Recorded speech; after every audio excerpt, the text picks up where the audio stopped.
So today we're going to be unboxing what's said to be one of the best out-of-the-box guns, the Krytac Trident MK-II CRB-M.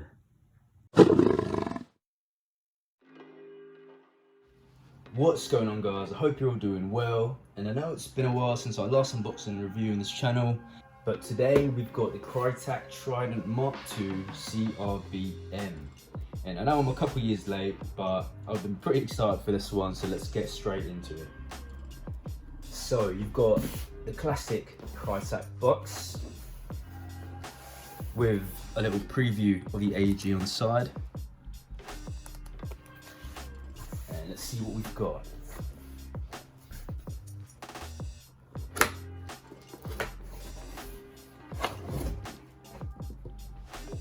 I like the way the manual is presented as well. A little bit different to how you usually find on other unboxings. And there she is.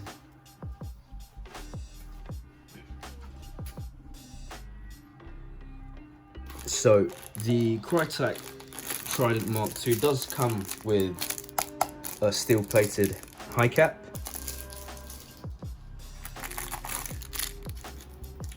You've got the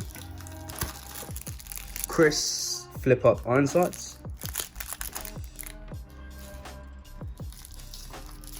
and you've got an M-lock rail and an jamming rod. And as for the packet at the top,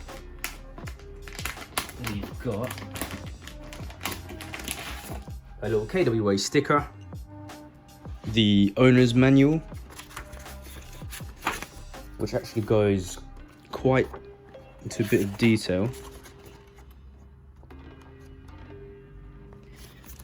and the warranty.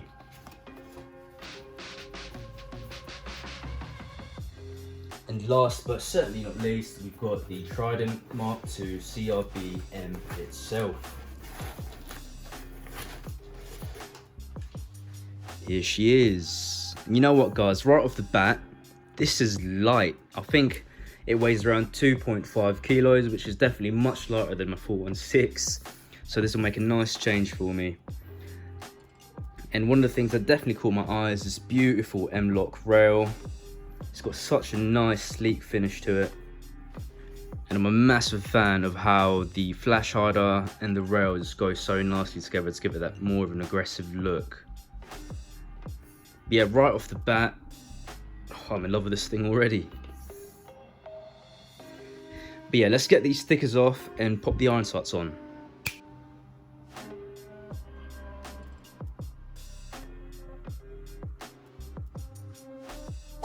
But I will say though, guys, when I put the high cap in, there is quite a bit of wobble. There's a little wiggle room. But I'm not going to be using this high cap anyway. I've got a bunch of M4 mid caps that I'm going to be running with CRB.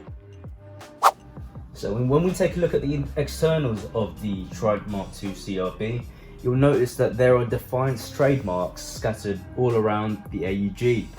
Now this is because they're actually licensed by Defiance. So right from the top, we've got a metal removable flash hider. This is removable, there's just a little grub screw at the bottom. But if you want to remove the flash hider, I think it is actually glued. So if you do want to take off the metal flash hider, you will need a hairdryer or something that will be able to warm up the glue just to make it a bit easier to take off. And going up towards the M-lock rail, you'll see that it's got a Defiance license trademark towards the top. And another on the other side. And you've got alloy receivers with the Krytac logo engraved on the lower. It's also got an ambidextrous fire selector. But what I did notice is that the fire selector on the right side is a little bit smaller than the other, and it's actually a little bit loose. Now we did try to tighten up using an Allen key, but it doesn't seem to be making it any tighter. And towards the bottom, you've got the smooth Defiance licensed polymer pistol grip. Now, this doesn't actually have any stippling, but it's got some vertical grooves towards the center. Yeah, it makes a nice change. It is a bit smooth. I guess it'll be down to personal preference as to what you prefer. I have seen other people stipple it themselves because I found that it can be too smooth. So again, it's entirely up to you. And at the top of the wrist rail, you've got the Defiance licensed Chris flip-up iron sights. It also has a fully functioning bolt catch release. So if you pull back the charging handle, you'll see that it locks back, exposing the rotary style hop up. And if you press the release button on the other side, it closes it back up. And at the back, you've got the Defiance licensed extendable stock with 6 different extensions, and you'll see that there is a little window so you can see what extension you're at, as well as a metal buffer tube. Now, I've only actually just noticed that there are some grazes on the buffer tube, and I'm assuming that's going to be from the friction caused when extending the stock. So not great, but nothing that a bit of felt tip probably wouldn't fix. And you've got metal sling point at the back as well. I also really like this flat trigger. You'll see that there's actually a little hook at the bottom as well, just to stop your finger from slipping, which is great. I will also be doing a trigger response test as well as a chronograph test later on in this video, so make sure you stick around for that. Now, with regards to battery space, if you have a look at the back of the stock, you'll see that it's absolutely huge. You can probably fit 2 crane stock lipos into those, and a stick in the middle of the buffer tube, and maybe even a small 7.4 standing upright at the back of the stock. So I think it's fair to say that battery storage will not be an issue. And mine also did come with a mini Tamiya connector out the box. So I've just whacked on a 1300 milliamp 7.4 volt lipo, and we're going to do a quick little trigger test, see what the trigger response is like. Oh, and just ignore the wires. I was just playing around with the cables to see if I can manage them quite neatly, at least, when all my cameras are actually on the gun. It's a work in progress. So 7.4 volt lipo, 1300 milliamps. Semi.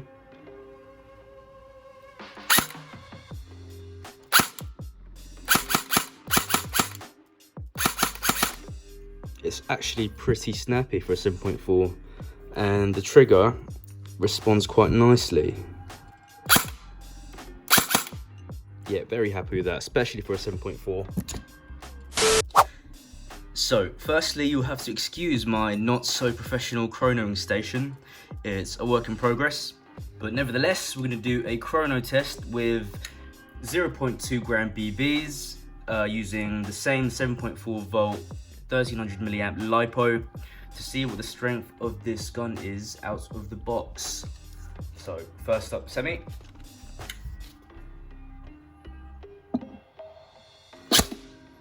.348, 348, 347, 345, 348, 347, 346, 347, 343, and 345. So as I am based in the UK and our limit is 350 FPS on a 0.2 gram BB, this is exactly where I want to be with the FPS readings. And now full auto. And if you're wondering why it suddenly got dark, I just wanted to make sure that my LiPo was fully charged to give a more accurate RPS reading.